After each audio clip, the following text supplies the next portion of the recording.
Hello, my name is Trent Malachik, and I am the Northwest Area Ag Econ Specialist for the Oklahoma Cooperative Extension Service. I'll be providing a look at the Commodity Program Decision Tools available to producers in the 2014 Farm Bill. So we look at why should a producer use the decision tools. Decision tools are useful in understanding how the programs work. They were also available to analyze different price and yield scenarios looking out into the future, as enrolling in these programs was a one-time decision. Producers had to look into the future to see what program would best protect their interest on their farms. Also, it's useful to compare options if the owner retains current base acreage or reallocates the base acreage. Also, it allowed them to analyze FSA commodity choices and crop insurance choices together for more effective risk management tools. So what data is needed to use these tools? A farmer would need the FSA farm number, the crops planted on that farm, the CC payment yield, the base acres associated with that farm, and historical planted acres from 2009 to 2013. That information can be obtained from the FSA. Also, they would need the APH yield, historical crop yields from 2008 to 2012, and what insurance policy they had, whether it was yield protection, revenue protection with harvest price exclusion, and the coverage level of their insurance coverage. They would also want to know the current and future planted acres for 2014 through 2018 in order to use the tools.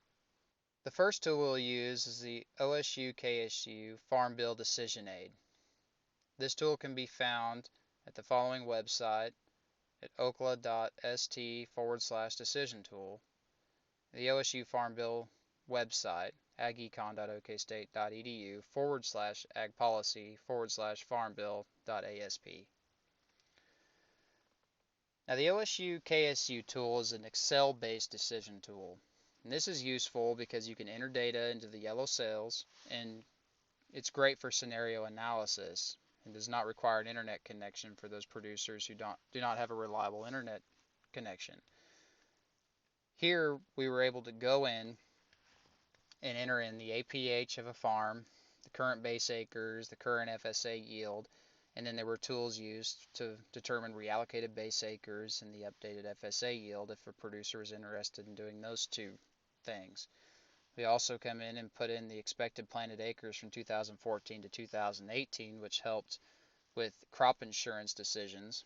And then we also had the ability to enter the expected prices from 2014 to 2018 in order to look at the way ARC and PLC will make payments based on those yield and price scenarios. So we have several different variables where you can see that if we enter the APH at 34, a current base acres of 1, just to see what the per acre payment would be on a farm, which was one of the most useful things of this tool, is we were able just to put in whatever information we wanted to and change it very easily. You look at the FSA yield or CC yield at 40, and then reallocated base acres and updated FSA yields.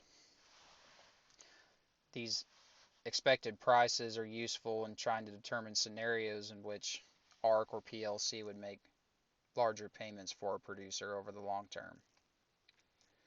So if we look at ARC potential payments, we can see from 2009 to 2013 we have yields entered in as 24, 31, 26, 42, and 39. Of course, this will be different for every county that this tool is run for.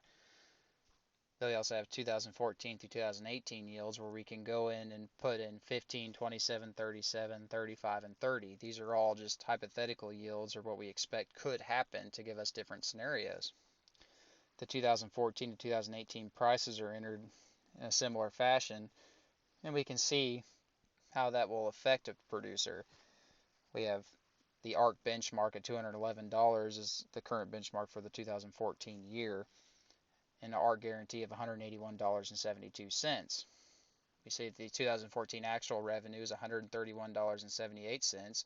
That's given the 2014 yield at 15 bushels and the 2014 price at $5.99. We can see the actual revenue is below the ARC guarantee of $181.72.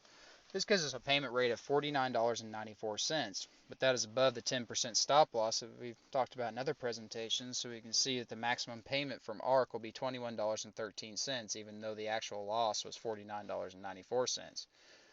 And in this scenario, we can see the prices or the payments that will be made from 2014 to 2018 and the net present value of the total payments of $55 from ARC. If we jump over to PLC, you can see under the same price scenario where PLC only makes payments on losses in price, but it can make larger payments depending on how low prices go. You see that it doesn't make a payment in 2014 when ARC did, but the 2016 payment is so large that the net present value of the 5 years of the Farm Bill in this scenario was $73 from PLC. So it's just a good way to go in, and farmers could look at the different outcomes that they thought would happen, whether it was low prices or low yields or both, and they were able to come up with a lot of different scenarios in order to make their decisions. The tool also has the capacity to look at SCO decisions for the supplemental coverage option, where you can see here that under these price scenarios and yield scenarios that SCO did not make any payments, but you could definitely put in different examples where SCO would make payments, and that was useful to farmers as well in trying to make those decisions. Moving away from the OSU KSU tool, we can look at the Texas A&M FAPRI decision tool, and that tool can be found at usda.afpc.tamu.edu. Now this tool provided a little more elegant way of addressing these decisions because it was able to run multiple iterations and forecast of what would happen.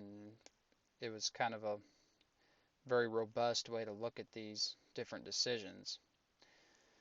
Reasons to use this tool is a very powerful tool for estimating the program coverage. It saves farm data in one place for easy access across devices because it's a web-based tool.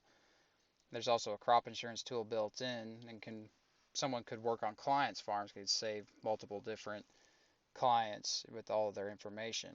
It'll also print out the FSA forms for the enrollment. It was kind of a streamlined process where producers could just print off those forms and take them into the FSA.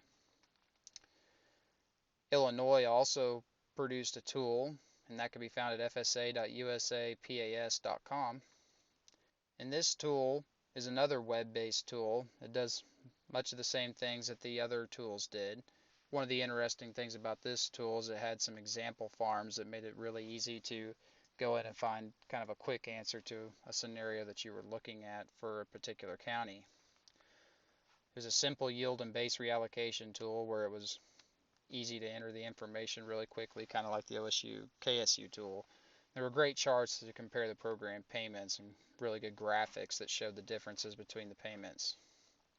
It was a little bit simpler than the NAAFP tool, but again, they all have their purpose, whereas one tool may be a little bit easier, another tool is more difficult, provides a lot more information and a lot more detailed information.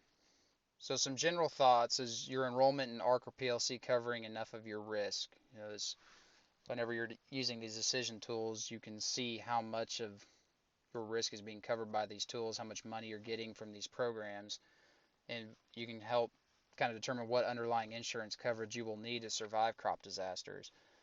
The only wrong decision is not having a risk management plan. So, pick a tool, use it. It doesn't really matter which one you use. They're all great. Kind of go in and using the information we have now compared to where we were at the beginning of the Farm Bill, we have a good idea of what these programs have already paid and kind of a little bit better idea of what's going to happen in the future. And really the only thing we can do now, since we're locked into these programs for the rest of the Farm Bill, is kind of adjust our production practices and our insurance coverage to help cover some of these losses that we've had or could have. Some things to consider: talk with your insurance agent about your crop insurance coverage. Enterprise units can provide a higher level of coverage at a lower price if that is something you're needing. How to account for losses in yield if you are enrolled in PLC. The insurance agents can help you with that decision. You can look at what strategies will help you mitigate large decreases in price if you're enrolled in ARC. And It's always important. Just don't stress over these decisions because we've all managed risk before, and in the end, there's only so many things you can do. And once you've made those decisions, we just have to move forward and do our best to lower our variable cost of production in order to stay profitable. If you'd like more information on price loss coverage or agricultural risk coverage, or the OSU Farm Bill, the University of Illinois Farm Tool, or the USDA Texas A&M decision aids, you can visit these programs or contact your local county extension agent. Thank you.